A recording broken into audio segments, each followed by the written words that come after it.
मैं आर्यपुत्र हूँ। मैं आर्यपुत्र हूँ आपको बिल्कुल प्रमाणों के साथ स्थापित करेगी कि हम हैं कौन। और वैदिक सभ्यता के इतिहास पर इससे अच्छी पुस्तक वर्तमान में और इस सरल भाषा में, जो आप इतने मोटे-मोटे वेद को पढ़ना मैं जानता हूँ आम लोगों के लिए बड़ी मुश्किल है, उसे उन्होंने समेट दिया है मुश्किल से 300 के पन्नों पर। और आप कपोत डॉट इन पर इस पुस्तक को प्राप्त कर सकते हैं।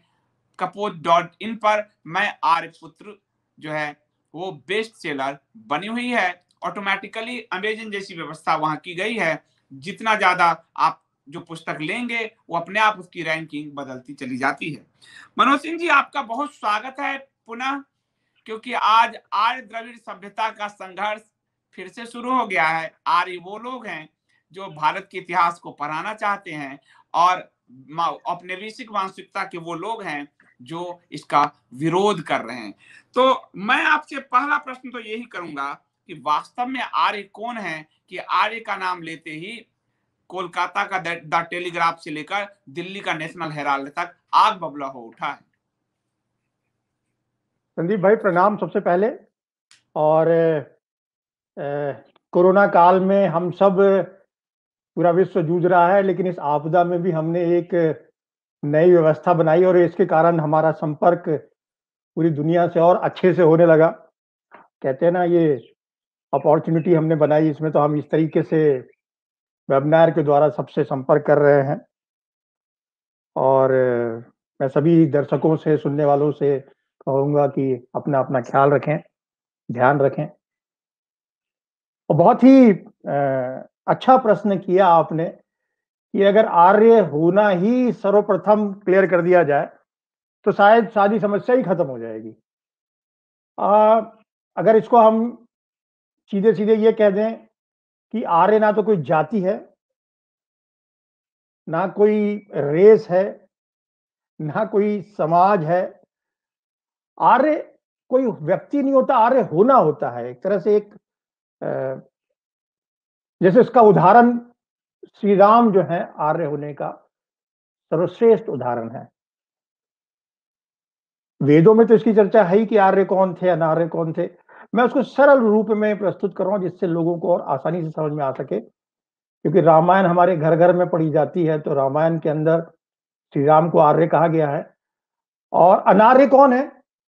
अब अनार्य का एक छोटा सा उदाहरण मैं देता हूं कि कैकेयी जो है वो रानी है, एक राजा की पुत्री है, तो नेचुरली आर्या हुई। लेकिन जैसे ही वो श्री राम जी को 14 साल का वनवास देती हैं तो राजा दशरथ उसी समय उन्हें अनार्य कहते हैं, अनार्या कहते हैं। तो भाई अनार्या का डेफिनेशन क्लियर होगी।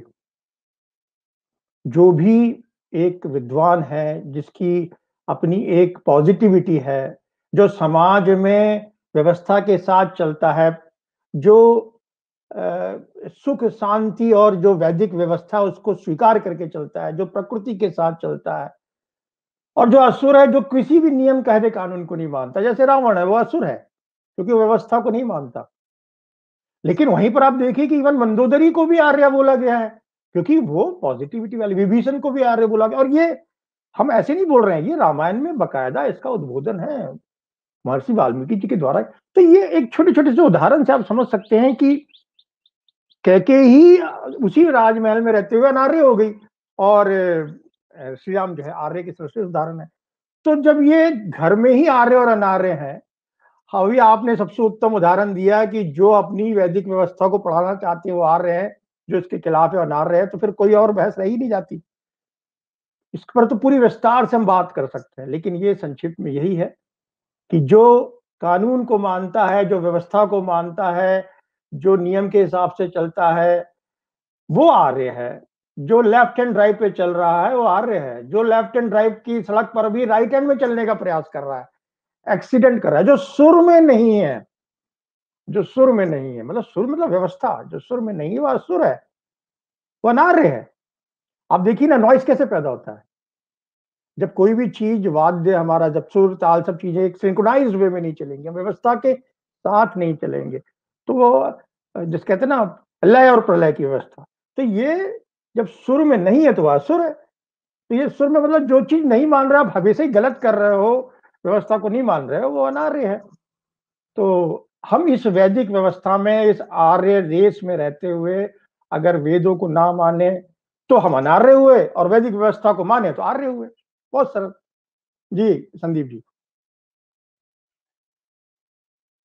एक लोगों को समझाने का प्रयास किया कि आर्य कौन है और अनार्य कौन है। यहाँ आपने, मैं आर्यपुत्र में एक जगह लिखा है कि ऋषि वामदेव गौतम कहते हैं इंद्र के माध्यम से जी कि मैंने यह भूमि कर्म व धर्मानुसार जीवन यापन करने वाले आर्य शिष्ट जनों को सौंपी है, जो कर्म में विश्वास करते हैं और जो अपना आचरण धर्मानुसार करते हैं। मैं ऐसे दानी मनुष्यों के लिए ही वर्षा कराता हूँ, दान जिनका स्वभाव है, वायु को प्रवाहित करता हूँ, समस्त देवता विद्वज्जन मेरे संकल्प का अनुसरण करें।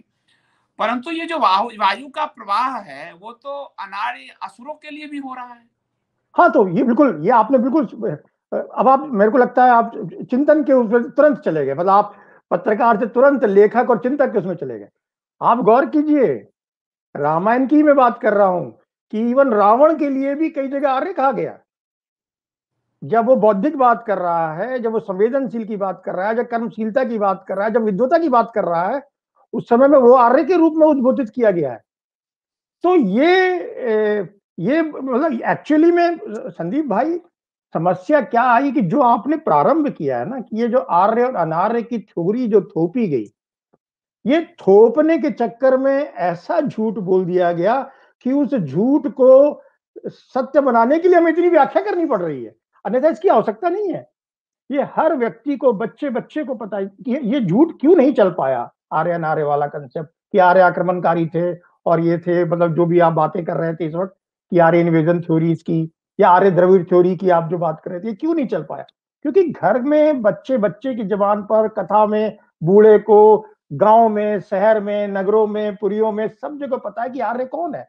तो एक विशिष्ट व्यक्ति है, जो कर्मशील व्यक्ति है, जो व्यवस्था को मानता है, मतलब इसको व्याख्या करने की आवश्यकता ही नहीं। और वो तो आप ऋग्वेद की बात करें, जिसको मैंने सरलतम रूप में कहा है, वो तो पूरे विश्व को आर्य बनाने का प्रयास करते हैं। आर्य बनाने का प्रयास करते हैं, इसका मतलब वो कन्वर्जन थ्योरी नहीं है वहां पे। That is not a conversion theory. विश्व को आर्य बनाने का, विश्व आर्य मतलब विश्व को शिक्षित बनाना है, विश्व को संस्कृत बनाना है, इसको सांस्कृतिक रूप से सभ्य बना, इसको आप समझ लीजिए सभ्य सुसंस्कृत एक समाज के निर्माण का मतलब है कि आर्य होना। तो जब हम विश्वम आर्यम की बात करते हैं, वसुधैव कुटुंबकम की बात करते हैं, तो परिवार कैसे होगा?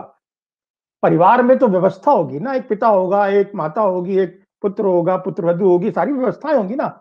तो जब व्यवस्था नहीं थी, समाज नहीं था, तो वह अनार्य थे, सब अनार्य थे। तो सुर असुर की व्यवस्था पर हम पूरा चर्चा इस पुस्तक में विस्तार से हमने की है। तो हम विश्व आर्य की बात जब करते हैं तो वो किसी को हम कन्वर्जन के थ्योरी नहीं लगाते यहाँ पर।